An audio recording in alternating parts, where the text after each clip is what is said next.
2007 ഒന്നാം UPA സർക്കാരിന്റെ കാലത്തായിരുന്നു Jaihind TV സംരക്ഷണം ആരംഭിച്ചത്. ഇന്ത്യൻ നാഷണൽ കോൺഗ്രസ് പ്രസിഡന്റായ സോണിയാഗാന്ധിയാണ് ചാനൽ ഉദ്ഘാടനം ചെയ്തത്.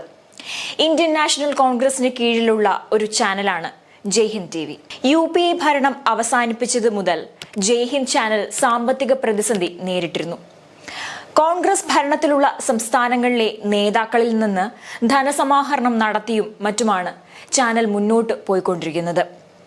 ഇപ്പോഴിതാ കർണാടക ഉപമുഖ്യമന്ത്രിയായ DK ശിവകുമാറിനെതിരെയുള്ള അനധികൃത സ്വത്ത് സമ്പാദന കേസിൽ കോൺഗ്രസ് ചാനലായ ജയ്ഹിന്ദ് TV മാനേജ്മെന്റിന് CBI നോട്ടീസ് നൽകിയിരിക്കുകയാണ്. Jaihind communication private limited MD BS ഷിജുവിനോട് ജനുവരി 11 നേരിട്ട് ഹാജരാകണമെന്ന് ആവശ്യപ്പെട്ടുകൊണ്ടാണ് CBI ഇപ്പോൾ നോട്ടീസ് അയച്ചിരിക്കുന്നത്.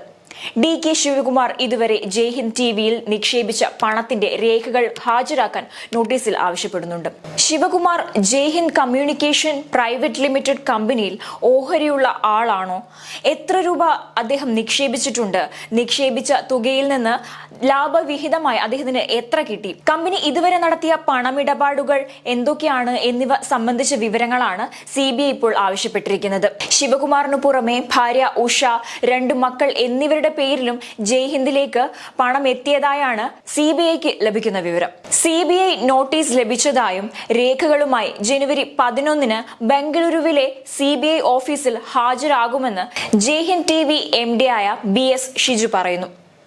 ജയ്ഹിന്ദ് TVയിൽ DK ശിവകുമാറിന് ഓഹരി പങ്കാളിത്തമുണ്ടെന്നും അത് നിയമവിധേയമാണെന്നുമാണ് ഷിജുവിന്റെ മറുപടി. മുൻപ് തമിഴ്നാട് വൈദ്യുതി എക്സൈസ് വകുപ്പ് മന്ത്രിയായ സെന്തിൽ ബാലാജിയെയും കള്ളപ്പണം വെളുപ്പിക്കൽ കേസിൽ എൻഫോഴ്സ്മെന്റ് ഡയറക്ടറേറ്റ് അറസ്റ്റ് ചെയ്തിരുന്നതാണ്. 17 മണിക്കൂറോളം നീണ്ട പരിശോധനയ്ക്കും ചോദ്യം ചെയ്യലിനും ശേഷമാണ് ബാലാജിയുടെ അറസ്റ്റ് അന്ന് ED രേഖപ്പെടുത്തിയത്. സ്റ്റാലിന്റെ വിശ്വസ്തനും DMKയിലെ പ്രമുഖ നേതാവുമായ സെന്തിൽ ബാലാജിയുടെ അറസ്റ്റിനെ അപലപിച്ചുകൊണ്ട് പ്രതിപക്ഷ പാർട്ടികളെന്ന് രംഗത്തെത്തിയിരുന്നു. ഈ അറസ്റ്റിന്റെ പേരിൽ തമിഴ്നാട്ടിൽ വലിയ പ്രതിഷേധങ്ങൾ തന്നെ ഉണ്ടായിരുന്നു. എന്നാൽ ഇപ്പോൾ ശിവകുമാറിനെതിരെയുള്ള അനധികൃത സ്വത്ത് സമ്പാദന കേസിലേക്ക് വരികയാണെങ്കിൽ കഴിഞ്ഞ BJP സർക്കാരിന്റെ കാലത്തായിരുന്നു DK ശിവകുമാറിനെതിരെ കേസ് രജിസ്റ്റർ ചെയ്തത്.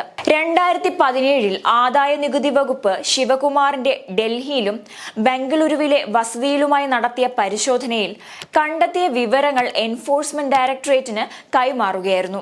2013 മുതൽ 2018 വരെയുള്ള കാലയളവിൽ ശിവകുമാറും കുടുംബവും 74.93 കോടി രൂപയുടെ അനധികൃത സ്വത്ത് സമ്പാദിച്ചെന്നായിരുന്നു EDയുടെ കണ്ടെത്തൽ. ഡൽഹിയിൽ ചോദ്യം ചെയ്യലിന് ഹാജരായ ശിവകുമാറിനെ ED അറസ്റ്റ് ചെയ്ത് തീഹാർ ജയിലിൽ അടച്ചിരുന്നു. കർണാടകയിലെ BJP സർക്കാർ പിന്നീട് കേസ് CBIക്ക് വിട്ടുകൊടുക്കുകയായിരുന്നു. പക്ഷേ കർണാടകയിൽ ഭരണം തിരിച്ചു പിടിച്ചതോടെ CBI അന്വേഷണം പിൻവലിക്കാനുള്ള തീരുമാനം കൈക്കൊണ്ടിരിക്കുകയാണ് കോൺഗ്രസ് സർക്കാർ. ഇതിനായി കർണാടക ഹൈക്കോടതിയിൽ ഹർജി സമർപ്പിക്കുകയും ചെയ്തിരുന്നു.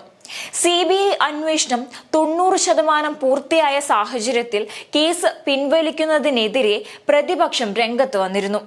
ഇതിനിടയിലാണ് DK ശിവകുമാറിന്റെ ജയ്ഹിന്ദ് TVയിലെ നിക്ഷേപം ആരാഞ്ഞുള്ള CBIയുടെ ഈ പുതിയ നീക്കം.